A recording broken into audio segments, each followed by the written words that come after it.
रामचरितमानस की चौपाइयों को लेकर बीते रोज एक अलग तरह की बहस शुरू हो गई। एक खास राजनीतिक दल की ओर से आरोप भी लगा दिया गया कि रामचरितमानस की चौपाइयों में एक खास जाति का अपमान किया गया। गोस्वामी जी ने किसी का अपमान, किसी का अनादर नहीं किया। जो नॉनवेज का सेवन करते हैं वो ये पक्ष रखेंगे कि क्या आप पेड़ों से फल तोड़ने पर क्या उन्हें तकलीफ नहीं होती।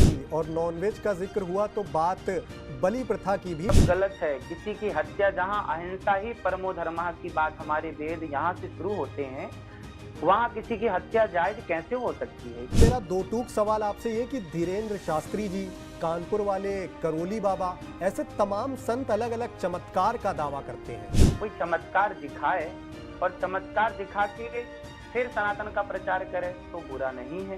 वो कहते हैं कि फेस रीडिंग एक कला है, उसके जरिए ये इस तरह की गतिविधियों को अंजाम दिया जा सकता है। फेस रीडिंग यदि आप भी कर सको तो कर लो, आप भी कर लो। नॉनवेज खाने के आप लगातार मुखर विरोधी रहे हैं। आपकी अलग अलग कथाओं में इसका आप जिक्र भी लगातार करते रहे हैं। क्या किसी की हत्या करें हम अपने स्वाद के लिए, ये जायज है? देश भर के अलग अलग कोने में आजकल ये बहस छिड़ी हुई है कि संत का स्वरूप और भूमिका क्या होनी चाहिए। भांति भांति के प्रलोभनों के जरिए भक्तों को आकर्षित करना या फिर समाज को वो सात्विक रास्ता दिखाना जिससे एक स्वस्थ समाज का निर्माण हो सके। ऐसे तमाम ज्वलंत सवालों पर चर्चा करने के लिए आज हमारे साथ जुड़े हुए हैं अनिरुद्धाचार्य जी। बहुत स्वागत है आपका टीवी9 पर। धन्यवाद धन्यवाद। तो सबसे पहला और दो टूक सवाल आप ये बताएं अपने नजरिए से कि संत क्या है और उसकी भूमिका क्या होनी चाहिए, आपका दृष्टिकोण इस पर। आग लगी आकाश में बरस रहे अंगार, और संत ना होते जगत में तो जल जाता संसार। संत ना होते तो सृष्टि ना होती, ये संसार ना होता। संतों की ऐसी ही भूमिका है संसार में जैसे शरीर में पानी की भूमिका है। जैसे पानी के बिना, ऑक्सीजन के बिना शरीर संभव नहीं है जीवन, उसी प्रकार संतों के बिना ये सृष्टि संभव नहीं है, संसार संभव नहीं है, सनातन संभव नहीं है। इसलिए संत तो विशेष है। महाराज जी, ये सवाल मैंने आपसे इसलिए किया क्योंकि आजकल कथित तौर पर यह कहा जा रहा है कुछ संतों को ग्लैमर और फैन फॉलोइंग का चस्का लगा हुआ है। पहले मैंने ऐड ऑन किया कि कथित तौर पर ऐसे दावे किए जा रहे हैं। ऐसे तमाम दावों से अखबार भी पटे हुए हैं और ये अलग अलग बातें कही जाती रही हैं कि संत अब फैन फॉलोइंग की ओर बढ़ चुके हैं। संत और चमत्कार और उसका अनुचित लाभ उठाना, तीनों गतिविधियों पर आपका नजरिया। संतों का कार्य है भगवान की सेवा करना और सनातन को सही रास्ते पर लाना। यदि सभी संत जंगल चले गए और आपसे दूर हो गए, हमसे दूर हो गए, तो फिर हमें सत्य का बोध कौन कराएगा, हमें ईश्वर का बोध कौन कराएगा। तो हमारे समाज में, हम लोगों के बीच में भी संतों का रहना जरूरी है। जब हम रास्ता भटकते हैं तो हमें संत ही गुरु के रूप में सही रास्ते पर लाते हैं। इसलिए संतों के बीच में रह करके चमत्कार की बात यह है कि आज कथा सुनकर, संतों की बात मानकर लाखों भारतीय, लाखों लोग शराब छोड़ रहे हैं, गांजा छोड़ रहे हैं, बुरी संगति छोड़ रहे हैं। तो यह एक चमत्कार है। और संत का चमत्कार सिर्फ इतना है कि वो अपने भजन के प्रभाव से, भगवत भक्ति के प्रभाव से समाज के लिए भगवान से प्रार्थना करता है। समाज भी प्रार्थना करे, पर संत भी प्रार्थना करते हैं कि हे प्रभु, सर्वे भवन्तु सुखिनः सर्वे सन्तु निरामया। सब सुखी रहें, सब निरोगी रहें, सबके लिए वो भी प्रार्थना करते हैं।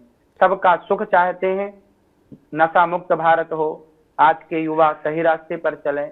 और ये सही रास्ते पर चला करके संत किसी की शराब छुड़ा करके, किसी का मांस छुड़ा करके, यह भी अपने आप में एक चमत्कार है कि संत उन्हें सही मार्ग दिखाते हैं और भगवान की भक्ति करते हैं। वो किसी प्रपंच में नहीं उलझते। ये संत का स्वरूप है। मैंने अपने सवाल में महाराज जी एक शब्द ऐड किया था, प्रलोभन के जरिए।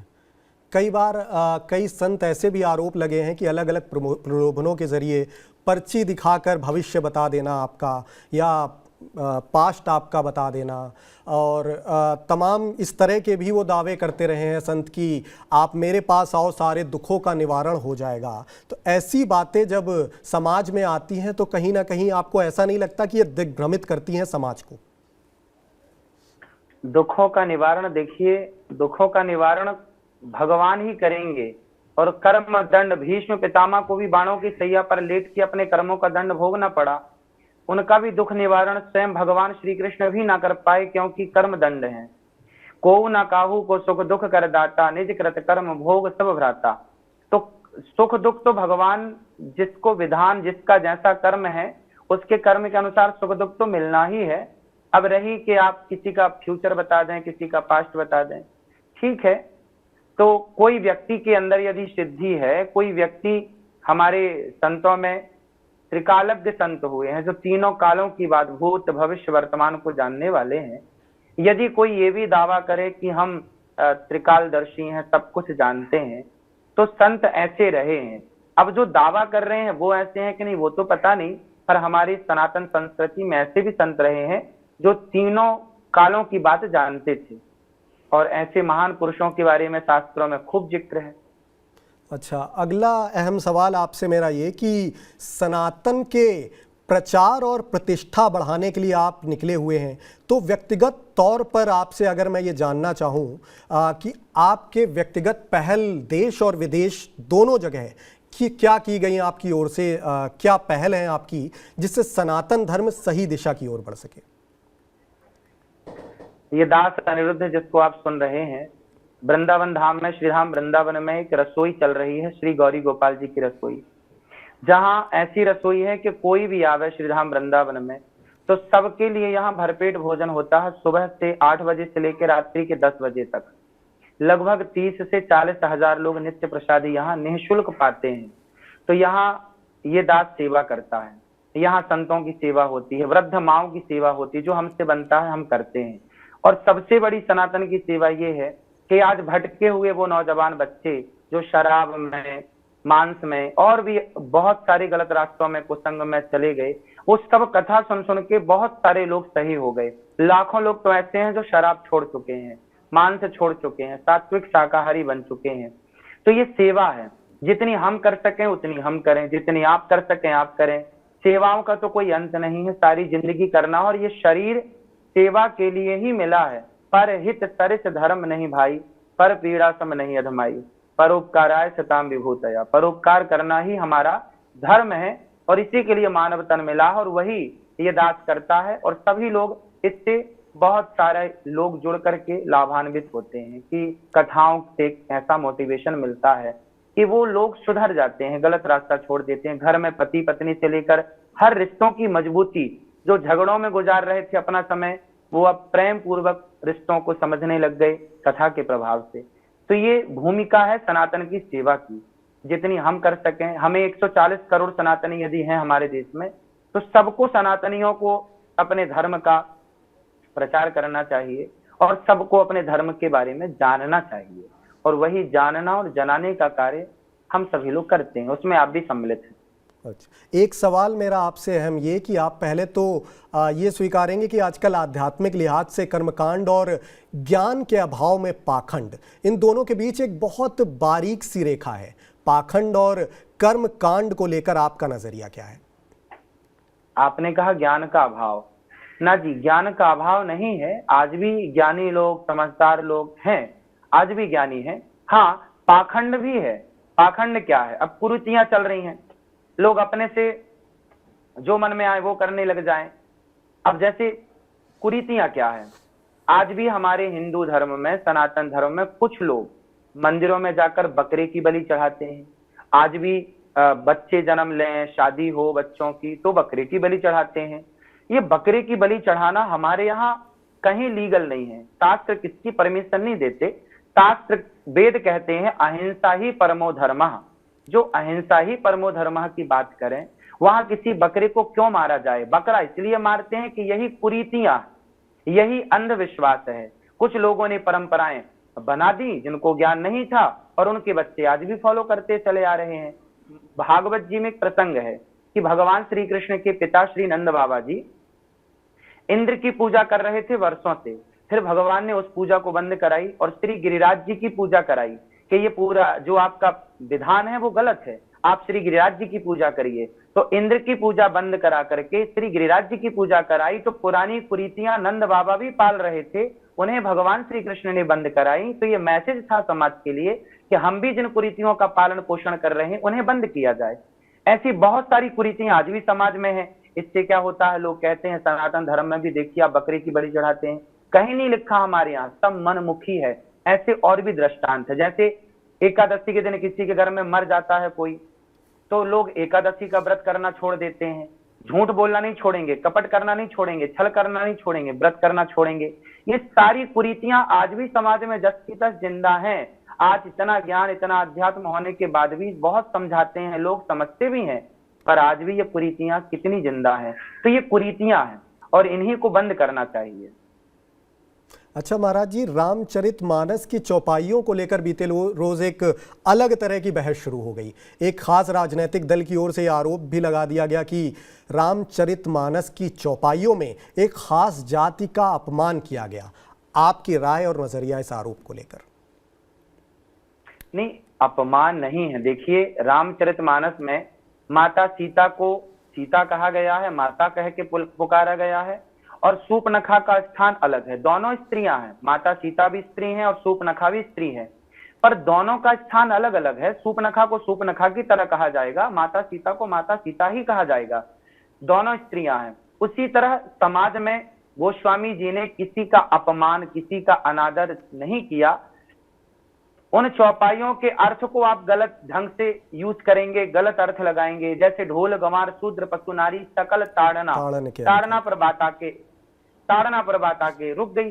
ताड़ना शब्द का अर्थ देखना है, ना कि मारना, लेकिन लोग मारना अर्थ कर रहे हैं। जब आप अर्थ ही गलत करेंगे तो चौपाई का तो भाव अलग ही हो जाएगा।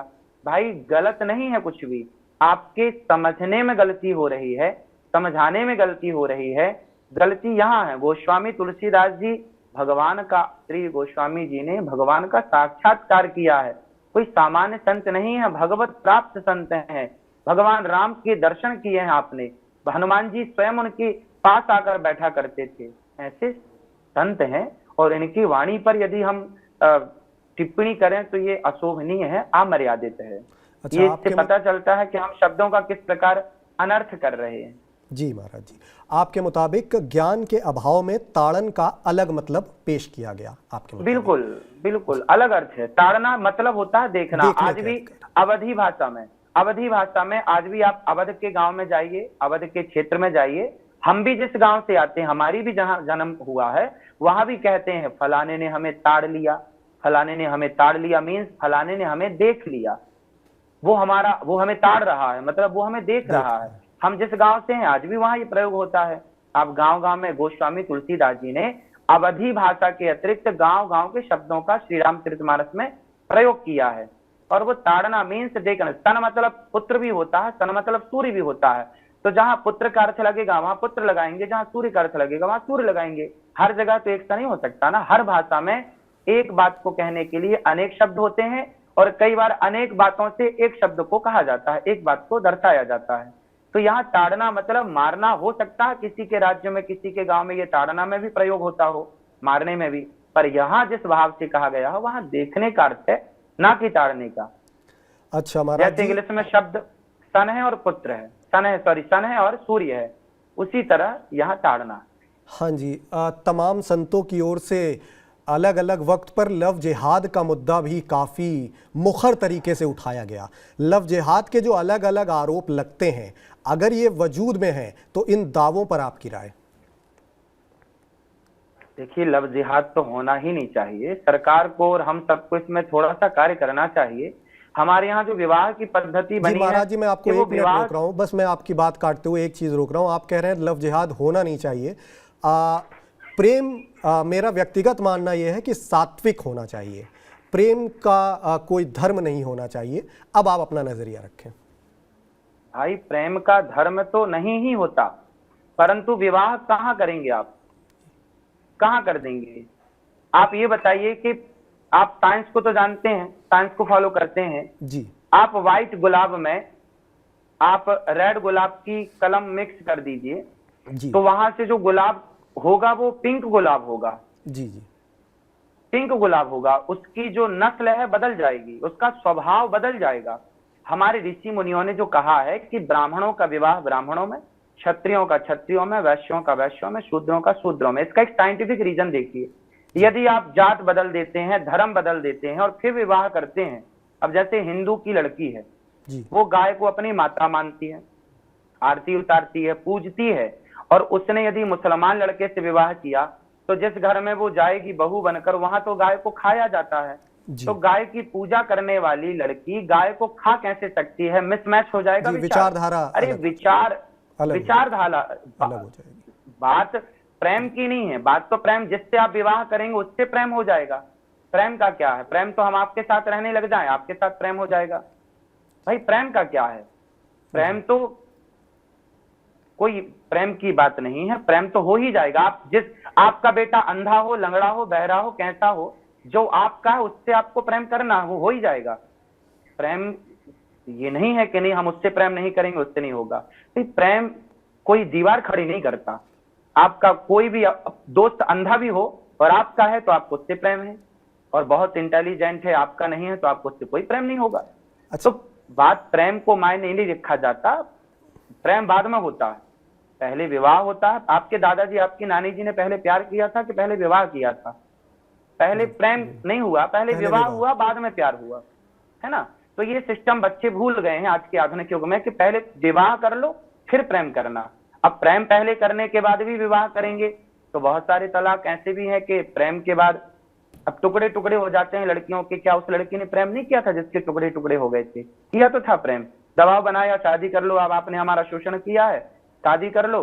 दबाव बनाया तो उसने 35 टुकड़े कर दिए। कुल मिलाकर पहले हर लड़की के लिए, आपकी बेटी के लिए भी और मेरी बेटी के लिए भी, और देश के हर व्यक्ति की बेटी के लिए बात लीगल है कि आप, जहां आपके माँ बाप कहते हैं, हाँ माँ बाप भी तो बताते हैं ना कि बेटा ये लड़का पसंद है क्या, बेटी ये लड़का ये लड़की पसंद है क्या। माँ बाप भी कोई जुल्म तो करते नहीं है बच्चों पर, वो भी पसंद कराते हैं। 10 बार लड़की देखते हैं, 10 बार लड़का देखते हैं, जो तुम्हें उनमें से पसंद आवे। द्रौपदी का स्वयंवर हुआ, जो धनुष मछली की आंख में मारेगा बाण, उससे विवाह करेंगे। तो पहले द्रौपदी ने प्रेम नहीं किया, पहले विवाह हुआ फिर प्रेम हुआ पांडवों से, है ना? पहले प्रेम हुआ फिर विवाह, ऐसा नहीं था। हमारे यहाँ भगवान राम ने धनुष तोड़ा, जब विवाह हुआ तो प्रेम शुरू हुआ। तो भगवान राम और सीता तो सनातन है, इनकी तो बात हम इंसानों से तुलना ना करें। फिर भी हम ये कहेंगे कि मिसमैच ना हो विचार, इसलिए ब्राह्मणों का ब्राह्मणों में, क्षत्रियों का क्षत्रियों का, हिंदुओं का हिंदुओं में विवाह हो। हम गाय की पूजा करने वाले हैं, मांस खाने, गाय का मांस खाने वालों के साथ आपकी बेटी कैसे एडजस्ट रहेगी, करेगी? ये विचारणीय विषय है। विचार, इसलिए हमारे बाप दादों ने, बुजुर्गों ने, ऋषि मुनियों ने गोत्र का भी मिलान किया है कि बहुत पीछे जाओ, देखो कुटुंब कैसा है, खानदान कैसा है, उनके विचार हमारे विचार से कितने मिल रहे हैं। ये जो कुंडली मिलाना है, कुंडली मिलाना मीन्स विचार मिलाना है कि हमारी विचार आपसे कितने मिल रहे हैं। इसलिए विचारों का मेलजोल तो होना चाहिए। आपकी इस राय से जुड़ा हुआ ही एक मेरा एक सवाल है। तमाम संतों की ओर से घर वापसी का भी जिक्र किया जाता रहा है अलग अलग वक्त पर। तो अगर एक मुस्लिम लड़की हिंदू लड़के से विवाह करके कथित तौर पर, जैसा संतों की ओर से कहा जाता है, घर वापसी करना चाहती है, तो आपके नज़रिए से ये जायज़ है क्या? दूसरा मेरा सवाल कि क्या शादी के पहले एक लड़का और लड़की का प्रेम प्रसंग चलना जायज़ है या नहीं? इन दोनों सवालों का जवाब आपसे। पहला तो आपने पूछा कि घर वापसी सही है या गलत है। तो घर वापसी, देखिए आप गलत रास्ते पर चले गए हैं और आप फिर बाद में सही रास्ते पर आए, तो इसमें क्या बुराई है? भाई सनातन के अतिरिक्त धरती पे क्या था? साइंस कह रही है कि अंतरिक्ष में जब नासा ने, अन्य वैज्ञानिकों ने जब ध्वनि सुनी तो अंतरिक्ष में ओमकार की ध्वनि सुनने में आई। ओम ओम ओम की ध्वनि सुनी गई। तो ओम सनातन है ना, हमारे वेदों का प्रणव है ओम। पहला शुरुआत ओम से होती है, हरि ही ओम। तो यहाँ से ओम से तो सनातन ही है, इसके अतिरिक्त कभी कुछ था ही नहीं। बाद में पंथ मजहब बनते चले गए, जैसे गंगा जी एक हैं पर गंगा जी की नहरें निकलती चली गई, उसी प्रकार मूल में सनातन गंगा के रूप में है, बाकी सब पंथ मजहब अपने नहर के रूप में पालित होते गए, निकलते चले गए। सनातन मूल में इसलिए कहा जा सकता है कि हमारे वेदों में लिखा है पृथ्वी गोल है। आज भी हमारे भागवत जी में एक सब्जेक्ट है भूगोल, 5वें स्कंध में पूरा वर्णन है भागवत जी में, पृथ्वी कैसी है, चपटी है कि गोल में। अन्य धर्मों के धार्मिक पुस्तकों में आज भी लिखा है कि पृथ्वी चपटी है। हम केवल सनातनी कहते आए हैं कि पृथ्वी गोल है। साइंस ने प्रूव कर दिया कि पृथ्वी गोल है, तो साइंटिफिक हमारे धर्म ग्रंथ कहते चले आए हैं ना। मोहनजोदड़ो हड़प्पा संस्कृति से पहले साइंस क्या लेकिन हमारे यहाँ तो 5,500 साल पहले द्वारिका पानी में डूब गई जब भगवान श्री कृष्ण गए, और वो द्वारिका भी पानी के अंदर वैज्ञानिकों को मिल गई। आप अपने चैनलों पर ही ये बात चलाए थे कुछ वर्ष पहले। तो सारा चीज सिद्धांत साइंटिफिक है, जो शास्त्र कह रहे हैं वो प्रमाणित हो रहा है। पुरातत्व विभाग को आज भी कुरुक्षेत्र में महाभारत के अवशेष मिल गए। साइंस मोहनजोदड़ो हड़प्पा संस्कृति से पुराना क्या जानती है, लेकिन साइंस के पहले भी हमारे वेद पुराण जो कहते चले आए हैं वो आज भी प्रमाणित है। तो पुराना क्या है वो आप स्वयं जानते हैं, सबका दिल जानता है, सबका हृदय जानता है। हाँ, जानते सब हैं, मानना और माने ना माने, बात ये है। अब दूसरा सवाल आपने किया कि प्रेम लड़कियों को लड़कों से या लड़कों को लड़कियों से करके फिर विवाह करना चाहिए कि नहीं। देखिए, फिर मैं वही बात दोहराऊंगा कि प्रेम करना बुरा नहीं है, पर प्रेम है ना, किसी को प्यास लगी है तो बताइए, प्यास लगी है तो भी तो नाले का पानी नहीं पिएगा ना। यदि आपके सामने गंगा का पानी रखा है और नाले का भी पानी रखा है, गंदा पानी रखा है और गंगा जल रखा शुद्ध, और प्यास बहुत लगी है, तो बहुत प्यास लगी है, आप मर रहे हैं प्यास से, उस समय आपका डिसीजन क्या होगा? आप नाले के पानी को तो हाथ नहीं लगाएंगे ना। आप यदि सामने शुद्ध है तो शुद्ध पिएंगे। उसी तरह जब प्यार आप कर रहे हैं तो देख कर करिए ना, शुद्ध आदमी से करिए, शुद्ध व्यक्ति से करिए, उसका चरित्र खंगाल लीजिए, स्वभाव स्वरूप खंगाल लीजिए। आप क्यों गंदे आदमी से प्यार करें? जो आदमी मांस गाय का खाता हो, जो आदमी आप जैसी और लड़कियों के साथ संबंध बनाता हो और अपने चरित्र को बिगाड़ के रखा हो, पहले से कैरेक्टर लेस हो, ऐसे व्यक्ति से प्यार क्यों करना? प्यार करने के पहले आप समझ क्यों नहीं लेते? भाई पूछ लीजिए ना, आजकल आधार कार्ड के बिना कोई भी कार्य आपका हो जाए तो बताइए। और आप जिसे जीवन समर्पित कर रहे हैं, एक बार उसका आधार कार्ड तो चेक कर लीजिए, उसका बैकग्राउंड तो चेक कर लीजिए। बैंक लोन देती है, लाख रुपए लोन देगी, 10 लाख रुपए लोन देगी, तो पूरा खंगालती है आपका बैकग्राउंड क्या है। और आप जिंदगी जिस लड़के को दे रहे हैं, आप उसका बैकग्राउंड नहीं खंगाल रहे हैं, कितनी अज्ञानता है। खंगाल लीजिए ना एक बार बैकग्राउंड कि भाई ये इसका चरित्र क्या है, इसका परिवार कुल, इसका बाप का चरित्र क्या है, इसके माँ का चरित्र क्या है। हमारे यहाँ तो कुटुंब देखा जाता, खानदान देखा जाता। बाप का चरित्र बिगड़ा है, यदि माँ का चरित्र बिगड़ा है तो संतान का चरित्र भी बिगड़ा होगा। इसलिए खानदान की लड़की होती थी, खानदानी लोग होते थे। हाँ भाई, अच्छे खानदान के हैं तो आप विवाह कर लो, अच्छी नस्ल होगी, मीन्स अच्छी संतान होगी। माँ बाप श्रेष्ठ हैं, उच्च कोटि का बाप है, उच्च कोटि की माँ है, उच्च खानदान की है, तो संतान भी श्रेष्ठ होगी। श्रेष्ठ संतान की कामना है तो आपको श्रेष्ठ व्यक्ति से विवाह करना पड़ेगा। किसान खेत में बीज बोता है तो जो खुद काटता है वो ही फसल नहीं बोता, उस खेत में बोने के लिए अच्छी क्वालिटी का बीज लाता है। अपनी फसल 20 रुपए किलो की बेचेगा पर बोने के लिए 40 रुपए किलो की लाएगा। ये किसान करता है, सामान्य कॉमन सेंस है ये। अभी आज के पढ़े लिखे बच्चों को पता नहीं क्यों समझ में नहीं आता, थोड़ा आप ही समझाइए। जी, आपने धर्म के वैज्ञानिक दृष्टिकोण को बखूबी समझाया और सहमत भी हूँ आपके नज़रिए से। लेकिन नॉनवेज खाने के आप लगातार मुखर विरोधी रहे हैं, आपकी अलग अलग कथाओं में इसका आप जिक्र भी लगातार करते रहे हैं। अब जो नॉनवेज खाते हैं वो लोग इसे नेचर साइकिल से जोड़ देते हैं। वो कहते हैं कि ये प्रकृति की एक साइकिल है कि किसी को खाएंगे क्योंकि हम लोग खाएंगे तभी वो उसकी वृद्धि ज़्यादा हो रही है किसी जानवर की, तो उसे हम लोग खाते हैं। अलग अलग नज़रिए वो लोग देते हैं, तो इसको लेकर आपका स्पष्टीकरण। ये बताइए कि क्या किसी की हत्या करें हम अपने स्वाद के लिए, ये जायज है? यदि हमारे पास दाल चावल सब्जी रोटी ना हो, 56 भोग ना हो, तो हम चलो किसी मुर्गी को, मछली को, बकरे को मार के भी खाएं, पर हमारे पास तो ऑप्शन है खाने का। हम क्यों किसी की हत्या करें? मांस हमारे लिए नहीं है। शेर मांस खाए, कुत्ता मांस खाए, बिल्ली मांस खाए, समझ में आता है। हम इंसान हैं। 84 लाख योनियों में सबसे श्रेष्ठ योनि मानव तन है, मनुष्य शरीर है। मानव शरीर से भी श्रेष्ठ क्या है? इसलिए हम, हमारे देश में ऐसे राजा हुए हैं जहां पर राजा शिवी की गोद में एक कबूतर आकर के, तोता आकर के गिर गया। बहेलिया लेकर जा रहा था, बोला हमारा पक्षी आपकी गोद में आकर गिरा है, उड़ करके पिंजरे से आप वापस करो। राजा शिवी ने कहा ये मेरी गोद में आया है, मैं इसका रक्षक हूं, इसे तुम मारो मत। बोले नहीं, मैं तो इसको पका के खाऊंगा। राजा बोले अच्छा मेरा मांस ले लो तुम। ठीक है, तराजू बांधी गई, एक पलड़े पर पक्षी को रखा गया, दूसरे पलड़े पर राजा ने अपना शरीर का मांस काट के रखा। संयोगवश वो पक्षी मायावी था, बढ़ता चला गया और राजा ने अंत में अपनी गर्दन काटने को तैयार हुए। फिर भगवान का दर्शन हुआ। कहने का तात्पर्य ये है कि ये उन राजाओं का देश रहा है जहां अपने प्रजा मीन्स पक्षी को बचाने के लिए एक राजा अपनी गर्दन काटने को तैयार हो जाए। अहिंसा ही परमो धर्म की बात हो, वहां किसी की हत्या अपने स्वाद के लिए कितनी जायज है, आप विचार कर लीजिए। खाने को दाल चावल सब्जी रोटी है, फल फूल है, खाओ, खूब बादाम काजू किशमिश छुआरा पिस्ता खाइए। क्या जरूरत है किसी की हत्या करना?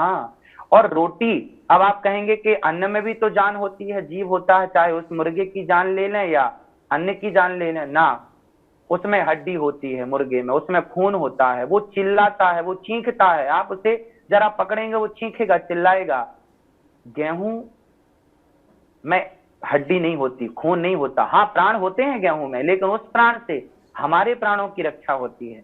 इसलिए ईश्वर ने अनाज को हमारे और आपके प्राणों की रक्षा के लिए बनाया है, और इन जीवों को वो अपना जीवन जिए। हम क्यों किसी के जीवन को छेड़ें, किसी को मारें अपने स्वाद के लिए?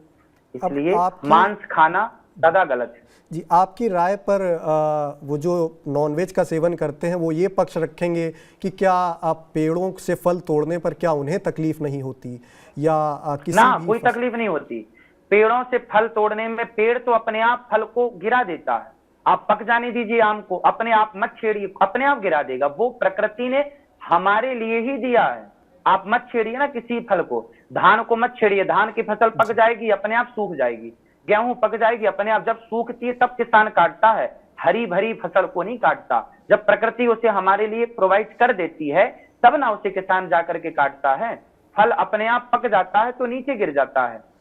जी, और जो हरा भरा पेड़ काट रहे हैं वो भी हर मायने में गलत है, जिस तरह से नॉनवेज खाना गलत है।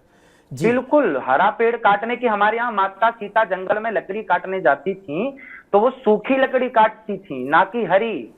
ये बात लिखी, श्री लक्ष्मण जी भी भोजन के लिए लकड़ियां इकट्ठी करते थे तो वो भी हरी लकड़ी नहीं, सूखा, जो पेड़ जंगल में सूख गए उनकी सूखी लकड़ियां लाया करते थे। हरा भरा तो तब भी काटने की परंपरा नहीं थी ना आज है। जी, और नॉनवेज का जिक्र हुआ तो बात बलि प्रथा की भी, जो अभी आपने संक्षिप्त तौर पर पहले बताया भी, जिक्र आपने किया भी। जानवरों की बलि देने की मान्यता जो प्रत्यक्ष या अप्रत्यक्ष तौर पर लगभग सभी धर्मों में दिखती है, चाहे वो हिंदू धर्म ही क्यों ना हो या कोई और धर्म भी ना हो, अप्रत्यक्ष या प्रत्यक्ष तौर पर हर धर्म में दिखती है। तो इस प्रथा पर आपकी मान्यता, नजरिया और राय? देखिए, हम तो पहले ही कह चुके कि सब गलत है। किसी की हत्या, जहां अहिंसा ही परमो धर्म की बात हमारे वेद यहां से शुरू होते हैं, वहां किसी की हत्या जायज कैसे हो सकती है? इसलिए ये सब कुरीतियां हैं। हर समाज, हर पंथ में ये कुरीतियां चल रही हैं। इन कुरीतियों को आज के हम सबको, पढ़े लिखे हैं, आप सब समझदार हैं, देख रहे हैं क्या सही है क्या गलत है। उनको शायद नहीं समझ पड़ती थी कि क्या सही क्या गलत है। आज हमें तो पता है ना क्या सही क्या गलत, दिख रहा है। किसी बकरे का सिर काट देना, किसी की हत्या कर देना, किसी के लहू से स्नान कर लेना कहां तक सही हो सकता है? इसलिए ये गलत थी तब भी, आज भी और आगे भी गलत रहेंगी। इसको हमें बंद करना चाहिए, बलि परंपरा को। और बलिदान करना है तो अपनी बुराइयों का बलिदान करो। आप अपने क्रोध का बलिदान करो, लोभ का बलिदान करो, अभिमान का बलिदान करो। हमारे अंदर करोड़ों बुराइयां हैं, उन बुराइयों को बलिदान करो, उन बुराइयों को समर्पित करो भगवान के चरणों में, और अच्छे नेक इंसान बनो। मरना सबको है, रहना किसी को नहीं है, सबको जाना है। क्यों किसी की हत्या करके पाप कमाए। जी, बिल्कुल सहमत हूँ आपके नज़रिए से। आपके मुताबिक बलि प्रथा किसी भी धर्म में हो बिल्कुल नाजायज़ है, भले वो सनातन में क्यों ना हो। और अब मेरा दो बिल्कुल। टूक जी और अब मेरा दो टूक सवाल आपसे ये कि धीरेन्द्र शास्त्री जी, कानपुर वाले करोली बाबा, ऐसे तमाम संत अलग अलग चमत्कार का दावा करते हैं। उनका ये दावा है कि वो चमत्कार के जरिए आपके सारे दुखों को हर लेंगे। तो ऐसे कथित संतों को लेकर आपका नजरिया? देखिए, चमत्कार की बात हमने कही कि पहले भी संतों के पास चमत्कार थे, वो त्रिकालज्ञ थे। यदि कोई कहे कि भाई मैं दावा करता हूं कि मैं आपका भविष्य बता सकता हूं, और वो बता भी रहे हैं, तो कोई आपत्ति नहीं है। सनातन में तो चमत्कार सदा से रहे हैं। कोई चमत्कार दिखाए और चमत्कार दिखा के फिर सनातन का प्रचार करे तो बुरा नहीं है, क्योंकि इससे हानि नहीं है किसी की। यदि आप का भविष्य बता दे कोई कि आपके पिता का नाम ये है, आप कल ये खाए थे, कल आप ये खाने वाले हैं, कल आपके साथ ऐसा हुआ था, कल आपके साथ ऐसा होने वाला था, तो आप जान लेंगे तो अच्छा महाराज जी, रहेगा। मैंने सवाल में सीधे तौर पर नाम लेके जिक्र किया, धीरेन्द्र शास्त्री जी और करोली बाबा कानपुर वाले। पर्ची देखकर भविष्य बता देना, मेरे पास आइए, आपकी पर्ची देखकर मैं आपको बता दूंगा, सीधे तौर पर आप नजरिया बताइए कि ये किस लिहाज से ठीक है? भाई वो तो जो आज तक करते चले आए हैं, वो तो सही उत्तर देते चले आए हैं। यदि गलत उत्तर देते तो समझ में आता कि ये बात गलत है, पर वो तो सही जवाब देते हैं। और जो जिस व्यक्ति का वो पर्ची खोलते हैं वो सही निकलती है, तो इससे सिद्ध हो रहा है ना कि कहीं ना कहीं भगवत कृपा है, ये भगवान की कृपा है, तो उस कृपा को हम सबको स्वीकार कर लेना चाहिए। जी, उनका जो विरोध करते हैं वो कहते हैं कि फेस रीडिंग एक कला है, उसके जरिए ये इस तरह की गतिविधियों को अंजाम दिया जा सकता है। तो फिर जो कहते हैं उनसे बोलो आप भी कर लो, ये फेस रीडिंग यदि आप भी कर सको तो कर लो, आप भी कर लो, आप भी करो, आपका भी स्वीकार होगा। किसी की आलोचना कर देना सही है? आप काबिल बन जाइए ना, आप खुद उस काम को कर लीजिए। जी, और आपसे अंतिम सवाल, आपके एक संदेश के तौर पर, चूंकि करोड़ों की तादाद में आपके दुनिया भर में भक्त हैं, तो आप ये बताइए कि जो युवा आजकल जाने अनजाने में बुरे व्यसनों में फंस गए हैं, चाहकर भी उस व्यसन से बाहर नहीं आ पा रहे, तो उसको लेकर आपका संदेश अगर आप युवाओं को कुछ देना चाहें। सठ सुधरहि सत्संगति पाई, यदि आज का युवा सत्संग से जुड़ जाए तो सत्संग में इतनी ताकत है कि वो सबको सुधार सकता है। इसलिए सत्संग जरूर करना चाहिए आज के युवाओं को, कथाएं सुननी चाहिए, और किसी भी प्रकार से, किसी भी दृष्टिकोण से नशा सही नहीं है। नशा करने वाला सिर्फ अपने चरित्र को, अपने जीवन को सिर्फ बिगाड़ेगा, बनाने की कोई संभावना नहीं। इसलिए हाथ जोड़ के विनती मेरे युवाओं से, मेरे दोस्तों से, मेरे भाइयों से, बहनों से, गलत रास्ते पर ना जाइए। अपने माँ बाप की इज्जत का, सम्मान का ख्याल रखिए, अपनी इज्जत, अपने सम्मान, अपने चरित्र का ख्याल रखिए। संसार में हर चीज पैसों से मिल जाएगी, पर शायद चरित्र पैसों से नहीं मिलेगा। इसलिए अपने चरित्र को, अपने कैरेक्टर को बनाए रखिएगा। अपना शरीर, अपना जीवन समाज की, राष्ट्र की सेवा में समर्पित कीजिए। मरना तो आप शराब पी के भी मर जाएंगे और समाज की सेवा करेंगे तो भी मरेंगे, तो क्यों ना अच्छे कार्य करके चले हम सब अच्छे कार्य करके चले। तो अच्छे कार्य में मन लगाओ, अच्छे कार्य में पैसा लगाओ, और अपना नाम, अपनी इज्जत कमाओ, पैसा खूब कमाओ, पर सदुपयोग करना सीखिए और नशा मुक्त बनिए। तब आप राष्ट्र का निर्माण करेंगे, अपना निर्माण करेंगे। जी, बहुत धन्यवाद महाराज जी, TV9 से बात करने के लिए, अपना कीमती वक्त देने के लिए। हम आशा करते हैं कि आपकी व्यक्तिगत पहल सनातन धर्म को सकारात्मक दिशा प्रदान करेगी। बहुत शुक्रिया। धन्यवाद, धन्यवाद, धन्यवाद।